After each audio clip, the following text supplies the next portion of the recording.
Here we go, bro. Atlas 80-volt mower. Just look at that beautiful bastard. Look at it.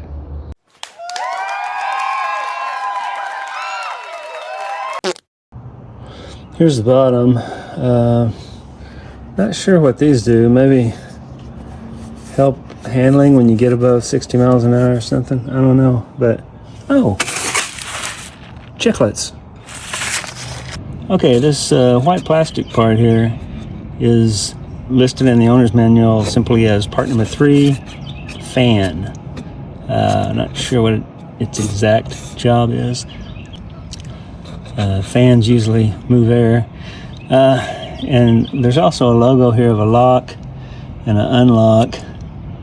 To tighten the blade, you do turn it clockwise, so maybe that's what it's telling us there. The specification on the torque is 28 pounds, and this is a new mower, but we're going to check it out just in case it was made on a Monday.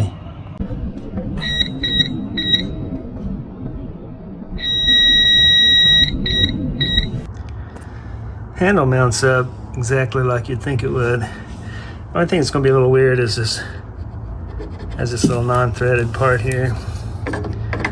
Just makes this work better. These handle locks just spin like this, and you may want to go ahead and unlock that just to make this a little easier to screw in. They just turn sideways like this to unlock. One thing you want to be sure of here is that you've got this curved part lining up with the handle. It's got to be rotated around like this, like that, before it's going to work. So just this single lever here adjusts the height on all 4 wheels. It comes with a side discharge converter here, or you can lift this right up, and right there's the little box that comes out.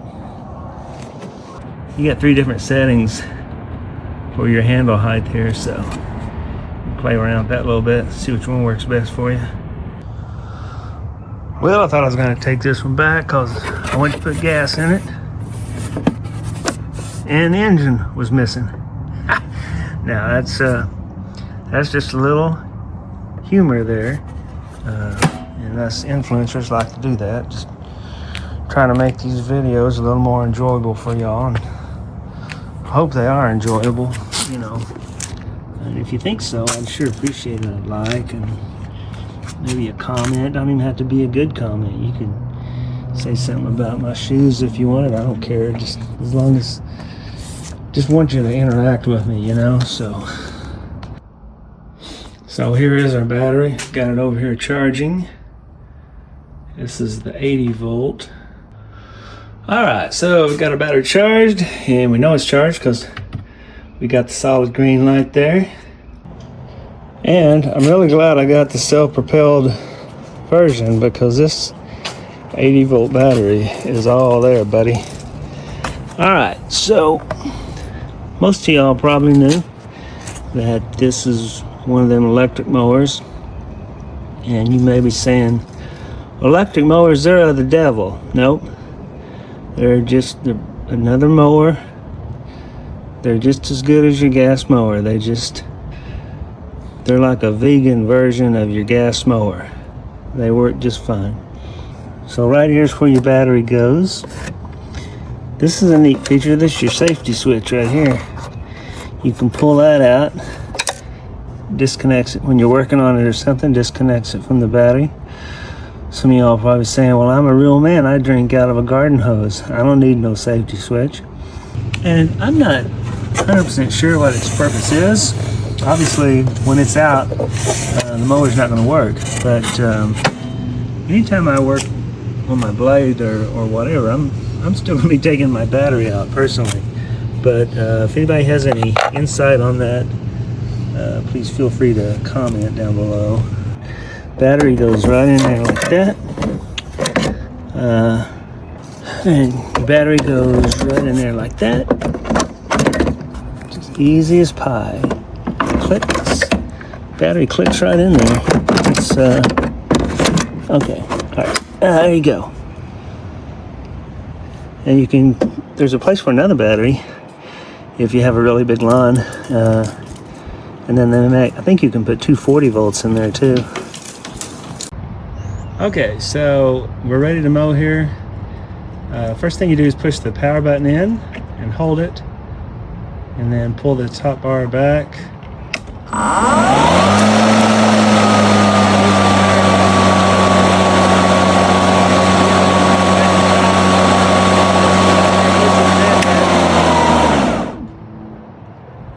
Now when you want it self-propelled, just pull this bar up, and the mower doesn't have to, the blade doesn't have to be activated for that to work. It works that good because that way you can run it. If you want it to go faster, just push that forward.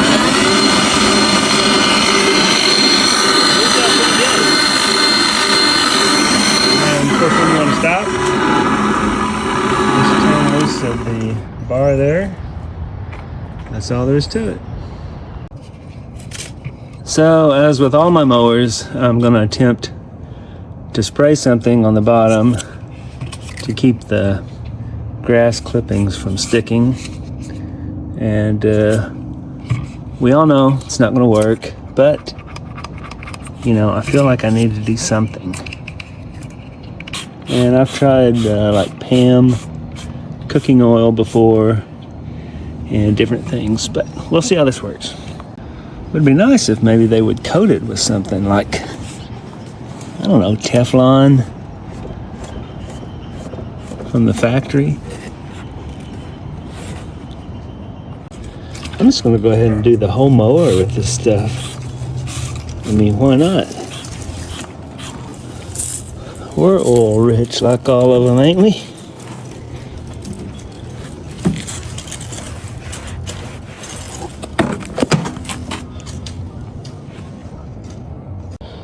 Look at that. I might take this thing to a lawnmower show this weekend. Well, hope you enjoyed this little video. If so, think about giving me a like and subscription.